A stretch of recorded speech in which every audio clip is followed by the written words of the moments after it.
and welcome to this week's What's Hot. And it's normally this time of the year that I receive a modest parcel of juicy red Portuguese wine called Negreiros, courtesy of my Naked Wine subscription. However, this week I've been told that that parcel has been damaged en route.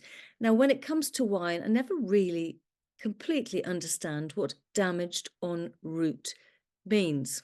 Call me a cynic. However, Naked Wines was one of the companies updating the market this week. Let's rewind to last month when it promoted an insider to the position of Group Chief Executive. That's Rodrigo Marza, and founder Rowan Gormley returned to being chairman. Now, the company's been through quite a year. Debt advisors consulted a drop in sales, but this week it announced an improvement in its net cash position and notable progress in reducing general and admin spending. It also said it had successfully decreased its inventory, but I hope that that doesn't include my bottles that were damaged in transit, because this angel will turn to the dark side if that's the case. Well, from the intoxicating to the carbon friendly, and this week, mineral sands producer Pix Resources said it had connected its remote Mandiri mineral separation plant to the local electric grid in Indonesia.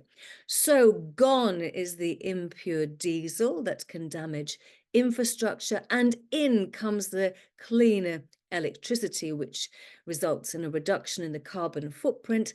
And the electricity supplier has promised 99% uptime for Pix Resources operations. Less downtime means greater uptime, and also the electricity means savings of a whopping 80% on fuel costs.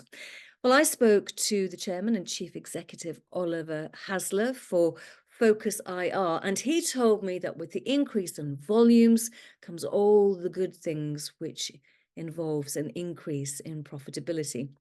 This past week, I've also spoken to Atome plc. It's the first green fertilizer company to be listed here in the UK. It's planning large-scale production in Paraguay and Central America. The current pipeline is in excess of 600 megawatts. Now, the size of the green fertilizer market is £200 billion, with not many players, and Atome wants to copy-paste its initiatives once they have proof of concept. Remember, people, at this time of the recording, it was 9,355 days to net zero 2050. Finally, I also spoke to the chairman of Incanthera. It's been nominated for Aquis Company of the Year 2024, and it's told investors that it's established a production, distribution, and sales network across Europe and Asia and the Far East for its skin and cell cream. Now, I was looking at two revenue pathways for that cream. One says that Incanthera could make 45 million by 2023 or 382 million pounds, depending on the amount of stores that stocked that cream.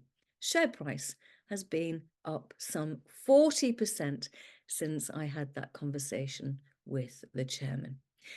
Change is coming on so many levels. Hope you're well. Take care. I'll be back same time next week.